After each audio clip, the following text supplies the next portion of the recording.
Hi everyone, we are going to go ahead and get started this morning with our webinar, Data Meets Instruction, Finding the Perfect Match. Our presenter today is Molly Sheahan from American InterContinental University. Just a couple of housekeeping things before we get started. One, we will try to stick to 30 minutes for our main presentation, but we encourage you to stay on the line. We will hold a Q&A session at the end and answer all of the questions that you have.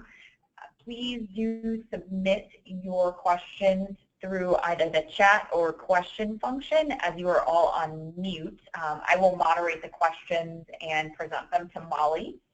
And we will be recording the webinar, so if you do have to jump off for any reason, we will follow up with that recording, including the Q&A.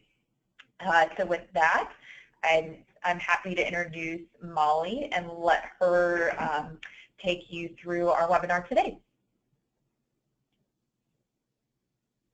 Thank you so much, Leah, and thank you everybody for participating today. I'm very glad to be here and providing some information regarding data in the classroom and what we've done to ensure and hone and work through some of the data that we have available to us through adaptive learning and work to operationalize that in the classroom, as well as find ways to leverage data sets to inform instruction and students as well. So thank you for having me here today. So as Leah mentioned, my name is Molly Sheahan. I'm the Director of Faculty Development and Support here at American InterContinental University. I've worked in organizational and talent development for the past 14 plus years, mainly focusing on ensuring that human capital is fully functioning and supported in every way, from management to leadership, training, motivation, recognition, etc. The past 3.5 years, I've been working specifically within our faculty population to develop, support, and maintain classroom effectiveness. So a big part of my role over that period of time has been to ensure effective and efficient facilitation of adaptive learning, specifically in our online classroom environment, including the use of data to inform instruction, which is what we're here to talk about today. My team has really worked to engage and interact with our faculty population to determine effective practices, including the usefulness of data sets in daily and overall instruction. So much of what we will discuss today came about and continues to come about in partnership with our faculty. We're continually honing and refining the use of various functions of adaptive learning to adapt to our classroom and course structures as well. So what we're going to cover today, we're just going to highlight a few main points. So I'm going to frame the challenge that we faced regarding evidence of student knowledge in our particular term. We're going to discuss the genesis of this influx of data that was in many ways, probably not to anybody's surprise, intimidating, very foreign, and very overwhelming. So again, it really did take quite a partnership with our faculty to determine which data sets were going to be available. So we'll get into the details of that. And then I'll review the effectiveness of varying levels of data, including both classroom and student-specific data, and the use of understanding student profiles, which was a very pleasant surprise for us. So just to frame it a little bit, you know, for many, many years, educators have been using a variety of different cues to inform their route of instruction throughout a term. There's formal cues and then there are informal cues, and many of you are aware of what some of these cues are. There's formal assessments, exams, there are assignments, tutoring sessions, standardized testing, all different ways for you to monitor the progress of students. And then there are informal cues that come in a variety of different ways, such as student contributions to a class dialogue or class discussion, their contributions in group sessions, facial expressions, questions that might be asked individually throughout a particular lesson, and even just student-to-student interactions. But in an online program, not all of these cues are available. So especially given the demographic of certain student populations where many students are adults that are balancing work and family life, mainly requiring a very self-directed and primarily asynchronous learning model, it's very hard to take advantage of some of those informal cues. So although synchronous options are available in our specific online learning model, they aren't required, which makes it very challenging to decipher student progress. So not one cue is valuable in isolation of itself, but it is the combination of these that truly inform. So that really brings us to what I would consider to be one challenge. So we actually operate in a 5-week term where there are assignments in each unit. We call them weeks or units. All can be constructed differently. So it could be a variety of different assignments. But again, we operate under this 5-week, mainly 5-week term. And because this is an accelerated term model, in many cases, the first student assessment is not available until about 20% of the class is over, depending on how the course is constructed.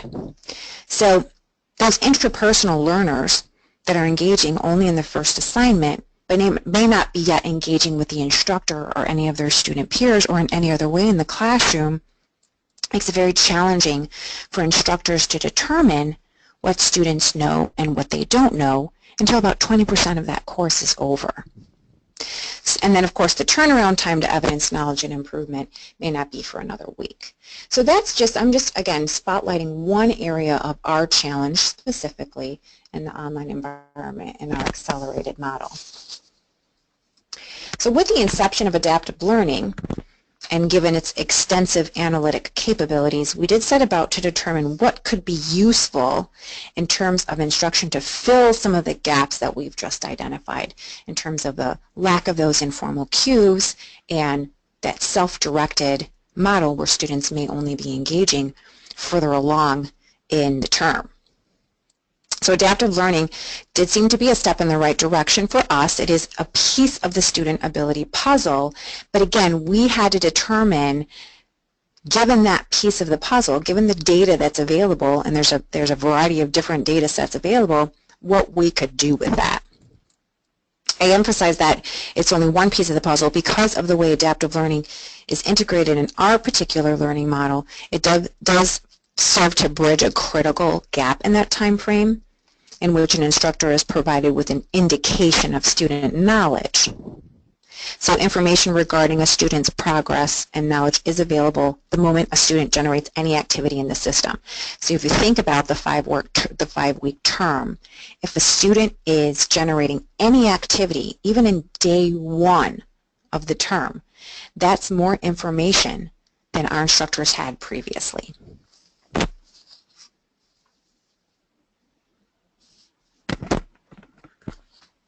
So adaptive learning provides data that really gives us different levels of information. And it does give us information on a student much earlier in the session. Because it does have self-directed properties, a student can begin to interact in the adaptive learning system as early as day 1, and in some cases before the session starts, which provides some set of information for faculty the moment the session starts, which again, thinking about that critical gap for us. And because it uses nonlinear learning properties, students are able to work in the system at any time. So they can move forward and backward, which can also give an instructor foreshadowing information of how a student's knowledge in a particular area in and of the adaptive learning itself. So in the case of students also that are repeating a course, information carries over and is available immediately. So again, this is information that we didn't have previously, wherein if a student is again repeating the course, any work that they've done in adaptive learning does carry over with them into the second attempt of that course, and that's more information than an instructor has regarding their capabilities from their knowledge capabilities from that first attempt at that course. So again, thinking about it, information at our instructor's fingertips much sooner in the session. The key, though, is in what we did with that data and how we're continuing to refine and hone that information. So the itemized, the individual student information, and group ability information, so there's information available for the entire class as well, does provide data on several different levels. And does support an adaptive instruction process for the class as a whole, as well as for individual students, which I'll get into. Information is also available over the entire term, which measures students' abilities across the learning continuum as learning continues across all units. It really does eliminate that unit by unit focus and really helped our instructors to begin to see how they can instruct from the course level versus the unit by unit level. So because adaptive learning really is rich with data, this was kind of a foreign thing for our instructors, having so much information available to them. We set about to determine what exactly we could do with this data, which of it would be useful on a day-to-day basis, which of it would be useful kind of in terms of the entire term, and which was really more useful at the program level. So information is available at the course level, and this is historical information since this information is gathered from the beginning of the history of a particular course. It's really, I think it's more useful in terms of review and design of the course, how it fits into an program, etc. Courses and information which can be used to benchmark against an individual class or a section of a class. Then there's the class level data, which is very specific to that section. This does represent a smaller population of student data and really does have, it provides more value to an instructor within that section, which we'll get to. There's student level data, which is really individualized. It's details for each student. This can be viewed at a very general level or at a very detailed level as well, depending on what the instructor is seeking to understand about a particular student. And then there's this kind of ancillary information that we've found to be surprisingly valuable, which is relative to student activity, and that really helps to create more of a student profile. And it's the combination of a variety of different data that's available that helps to form a profile about a student, which again we'll get into. So we're going to focus specifically on class level data, student level data, and student profile information, since this was most useful in terms of classroom instruction. But before we get into that, I have to also add that the data that's available to our instructors, much of it is also available to the students, not all of it. But there's information that's available to learn. Think about that, what that does for the students specifically. With student knowledge data updating every several minutes, this means that our students know more about what they already know and where they need to focus their learning. So they have more information about themselves, about their knowledge and ability, and their own progress. And as a result, they're able to ask very informed questions about what they need and their own areas of opportunity. So think about how that changes the faculty-student interaction. Faculty and students are now speaking the same language when it comes to the adaptive learning piece of the course, and they already come informed. Both parties are informed, students and faculty, on a particular student's progress, and that really does highlight effective communication between the two. So students don't have to wait until their first assessment or their first assignment is graded with instructor feedback, since the system is generating updates on their progress and their ability every several minutes. So this information is available to them about their own progress, their learning opportunities, and their knowledge on various topics. This also means that in some cases, they're able to identify their own needs and subsequently direct themselves to helpful resources, or as I mentioned before, they're more informed about requesting certain resources of their instructor because they have updates on their own progress. So let's start by talking about then the classroom level data. I'm referring to the information that's available regarding the entire class as a whole. This is knowledge and progress data that's available to inform our instructors on their class, so they can see average ability of their class as a whole, as well as progress towards completing specific lessons and their knowledge on particular topics. So the class ability is the average knowledge of those specific lessons. Class progress is how the class is moving along as a group, and then the instructor can monitor lesson completion, which really does assist with motivating the group as a whole, providing class support to encourage a peer-to-peer support structure. This is the first bit of information that instructors will see when they access a particular unit in the adaptive learning system. And the system does have very nice visual capabilities as well. So it has these visual indicators of class progress, which informs their instruction with the class as a whole. So we can get into a few specifics here. So group ability data informs instructional focus, but how? So first, there are question metrics, which allow for a more granular look at specific lesson information, which would include the rate of completion, the rate of error, average time spent on questions, the number of times a specific question was answered. This is helpful in determining where students may be struggling or where additional instruction is necessary, or even where additional learning materials may be useful.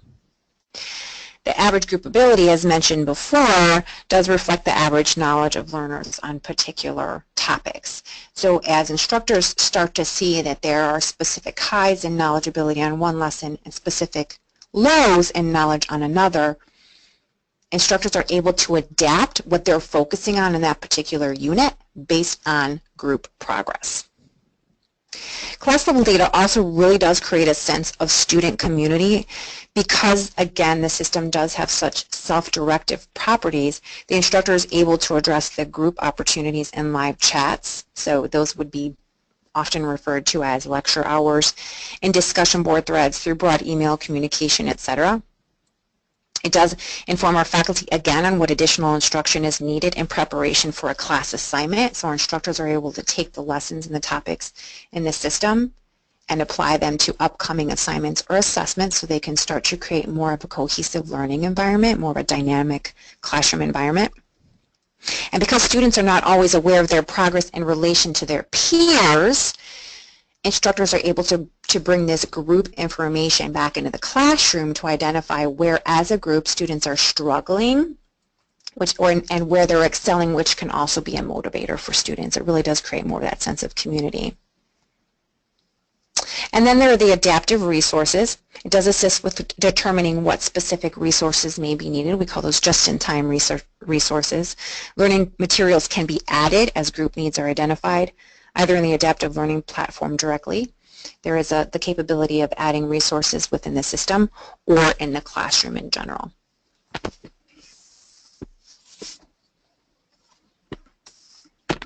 So the student level data is very important as well. So now that we've talked about the class level data and how that informs instruction as a whole, we can talk about the student level data and how that informs individualized and adaptive instruction with a student specifically.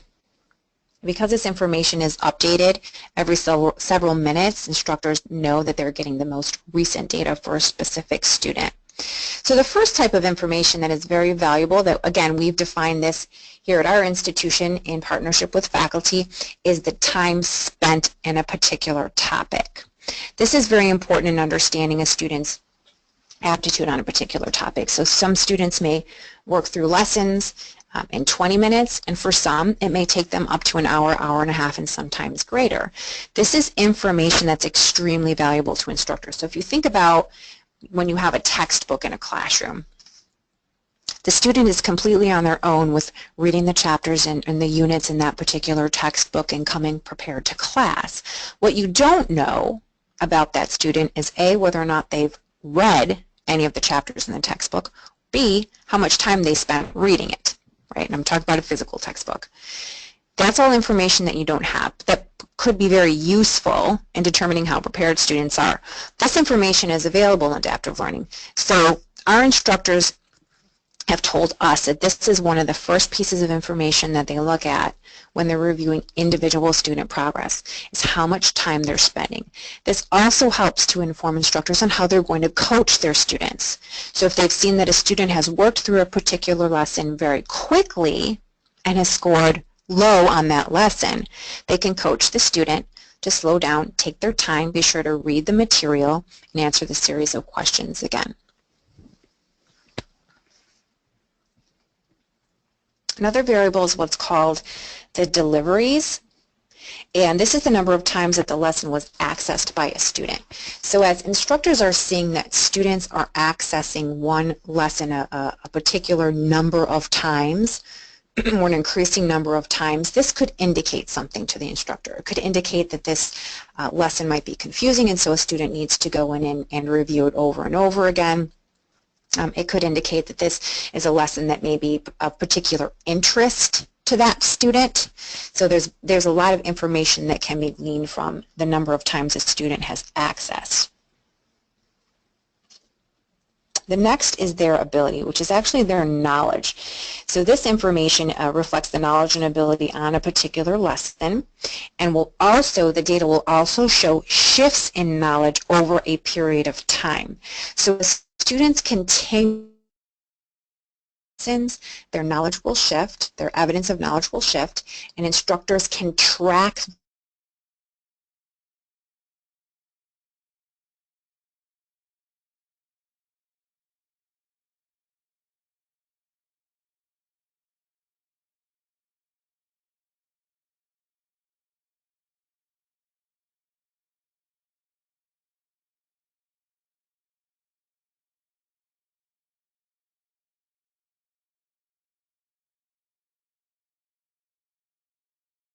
to necessarily, this isn't necessarily a data set, but really more information that we're able to hone from the various data sets that are available, and that's student profile information. So all of this put together does help to create a picture of students at the individual level. And again, this is just kind of a subtopic of that student data. So one of the things that the system does have, which is a very helpful function, is the timestamp. So because our main campus is an online campus, students, and because our course is primarily asynchronous, our courses, students are accessing the classroom at a variety of different times throughout the week, and oftentimes very late into the evening, oftentimes in the evening or I'm sorry, the weekends. And it's really helpful information for instructors to know when students are engaging in the classroom and in the adaptive learning system. The timestamps allow our instructors to start to identify different patterns of engagement in the system. So this is going to be useful for a variety of different reasons. First of all, the instructor is going to have better knowledge of when it's best to communicate with that student, when they're going to be able to catch them. It could be an indication of competing responsibilities in a student's life. If you find that they're logging on Saturdays at 12 midnight or 1 a.m., that there are other priorities in their life. But it really does help to identify different patterns of engagement in the system that are useful. The other thing that the data provides is how students are exiting lessons. And I point this out because it's important that students are working through their lessons properly and exiting out of their lessons properly, as it could have an impact on their progress. So this, it seems like kind of a silly example to provide here, but this has really helped to inform us as to how we need to prepare and support our students with using the system. So if we're seeing that there are patterns of use in the system that may not be as advantageous to that student's learning or the efficiency of their learning as it could be, we're able to identify those patterns and appropriately intervene and support that student and give them additional tips for making the best use of the system and making learning more efficient for them. Lesson exits is an example of that, and all of this comes through in some of the data that's available. And next is that lesson focus. So because, again, the system is able to give us what's called deliveries, or number of times a particular lesson has been accessed, especially if it's been accessed multiple times, that informs the instructor on where they need to redirect a student into other topics. Again, because the system does have self-directed properties, students will tend to focus on lessons that may be of interest to them or may be easy for them to complete, and so they'll access those lessons over and over, whereas an instructor can intervene at this point and redirect them into lessons that may be appropriate to an upcoming unit, that may be relevant to an assignment that's coming up, or maybe even be tied to a specific career choice or an industry interest for that particular student. So again, we find this kind of ancillary information or the combination of student level data to be very informative in terms of creating student profiles, which helps our instructors to better understand students individually. So to close, the data, the classroom level data, the student level data, and the combination of data to create student profiles really does shape our instruction and has been extremely informative. There's a lot of data available. All of it through a combination of different data sets is very useful. Again, we set out to determine which was more effective and useful in day-to-day instruction and in the term as a whole in partnership with our faculty so that faculty were leveraging the data in the system effectively. The other thing it does is this really does help to create an online presence. So as instructors are reviewing the information available at the class level, reviewing the information available at the student level, they're able to intervene appropriately and create an online presence, which our students very much appreciate. They can tell that their instructors are following their progress with references to specific information pertaining to that individual student.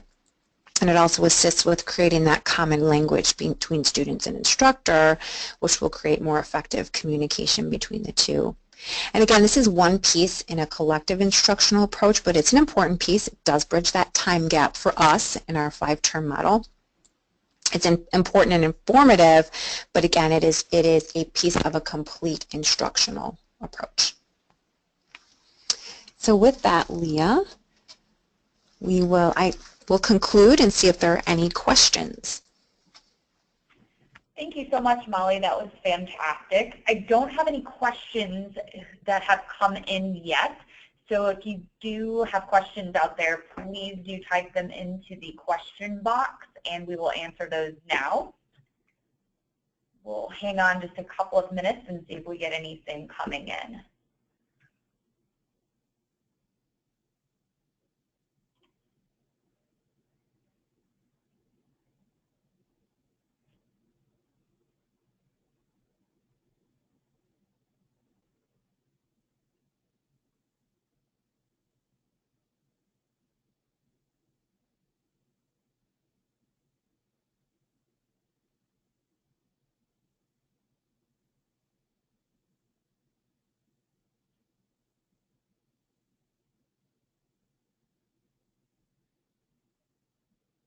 Okay, Molly, we do have one question. How has the data helped admin develop support for professors? That's an excellent question, and one that I clearly did not include in the presentation today, but to give a kind of the brief answer to that is the same way that we have worked with instructors to identify how data can be useful in classroom instruction is very similar to how we've used faculty interactive data to support faculty as well. So I talked a little earlier about how that information can inform how we support students, so where we start to see that there are more efficient and effective ways to engage with the system in terms of efficient learning. We have faculty interaction data that provides us with the same information to support them. So where we see that certain types of interaction at the faculty level within the system and supporting students has impacted student learning, because although the system has self-directive properties, the instructor's role in directing student learning is very, very important. So we're able to identify where there may be specific gaps or opportunities in how instructors are supporting students using the interaction data that's available at the faculty level. Excellent. We did have another question come in. Have you measured student perceptions? Do they like the adaptive model, and how do you know? So yes, we have measured student perceptions. We have a variety of different ways that we collect student feedback on the system itself. We've had it fully operationalized for a little over 2 years now, so we've seen that pretty consistent feedback from students that they really enjoy interacting in adaptive learning. Because it is built in many courses as an assignment as well, they're usually eager to get started on this one, which is why I could confidently say we do start to have student information beginning day one of the session. They're familiar with it, it's intuitive for them. They like to interact that way. They like to have their own data available about their knowledge and their progress. I think it really empowers them in their learning, and we have very positive results in terms of the student perception. Excellent. That is actually all the questions I have right now. I'll give one last call. Oh, we had another one pop up. What does the future hold for your institution in using adaptive learning? Another great question. So, you know, as our courses are and programs are reviewed and refined and the curriculum changes and program needs changed, so does every aspect of the classroom, one aspect of the classroom being the adaptive learning system. So we continue to adapt our instructional model, our use of data, and the use of adaptive learning as our programs continue to grow and our courses evolve to meet the changing needs of students. So we anticipate that this will continue to be a growing process for us, for our instructors, and for our students, but will only continue to get better. Great. And then one additional question, how does an institution get started? So that question could be answered a multitude of different ways. So by getting started, what do you mean by how does an institution get started? Is there a specific direction you're looking for? Let's see. See if any clarification pops up. So rephrasing, how does one start this process?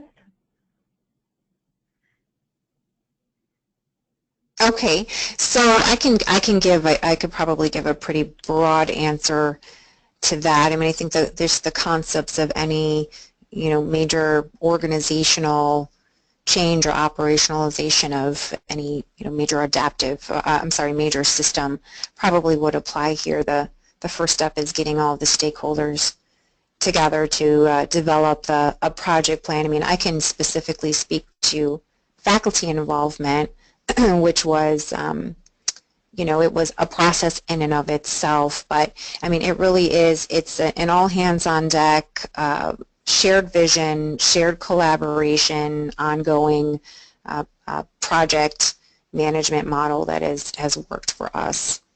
I'm not certain if that's answering your question, but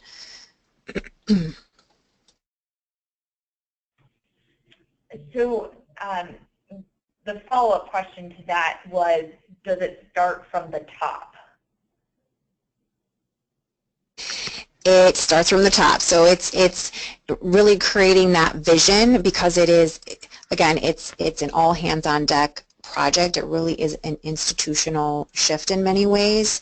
It does start at the top with creating that vision and that goal, and then each of the functions within the organization identifying what their piece in that project looks like. Consistent communication and collaboration to ensure that it is a synchronous rollout, a synchronous process, synchronous management. You have to have a supportive leadership structure, a lot of engagement from, not only your executive stakeholders, but your faculty stakeholders, your, the student support, etc. So, yeah, it's a clear vision at the top. Okay, and then has using adaptive learning impacted your culture at all? I would answer that in many ways. it has. I mean, just speaking to the question about how do you get it started, how do you get the process started, because it is such a collaborative process. I think that, although there are, with any major change within an organization, there are a fair share of bumps in the road and twists and turns and, unexpected, unexpected twists. I think that's to be something that we all need to anticipate. But because it was such a collaborative process, I think it really did pull the institution together quite a bit. So, and there have been changes in management focus as a result of that. There have been changes in just even what I was speaking about today, changes in instruction, just the whole adaptive instruction process, changes in the faculty role, very positive changes in the faculty role as a result of it. So yeah, we saw some specific shifts within the institution.